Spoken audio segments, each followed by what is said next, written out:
میں فوراً کہہ رہا ہوں کہ اپنا ایمان بچا لو. میں ڈنگے کی چوٹ پہ کہتا ہوں کہ چشتی رسول اللہ کا دفاع کرنے والے، چشتی رسول اللہ کو صحیح ماننے والے، اس کو پرنٹ کرنے والے دار اسلام سے خارج ہیں. میری زندگی میں ایک لمحہ بھی نہیں آیا کہ میں نے کبھی ایسے لوگوں کو مسلمان سمجھا. پوری زندگی تو دور کی بات ہے، اس گفتگو سے صرف 5 مہینے پہلے مرزے نے جو بات کی تھی وہ بھی سن لیں.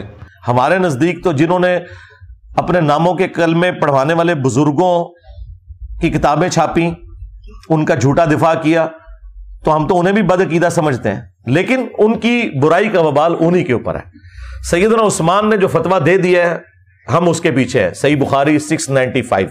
یہاں مرزا واضح طور پر یہ بات کہہ رہا ہے کہ کلمہ پڑھوانے والوں کا جنہوں نے جھوٹا دفاع کیا ہے اور جنہوں نے کتابیں چھاپی ہیں، اگرچہ وہ بد عقیدے ہیں، لیکن مرزا کہتے ہیں کہ حضرت عثمان رضی اللہ تعالیٰ عنہ کے فتوے پر ہم عمل کریں گے، یعنی ان کے پیچھے نماز پڑھیں گے. یعنی مرزے نے یہاں بد عقیدہ مان کر نماز ان کے پیچھے پڑھنے کا قول کیا ہے، تو اس کا مطلب واضح طور پر ان کو مسلمان مانا ہے، جبکہ پہلے کہہ رہا تھا کہ زندگی میں ایک لمحہ بھی ایسا نہیں آیا کہ میں نے ایسے لوگوں کو مسلمان سمجھا ہو. اب مرزے کے شاگرد خود فیصلہ کر لیں، مرزے کی پہلی بات صحیح ہے یا دوسری بات صحیح ہے.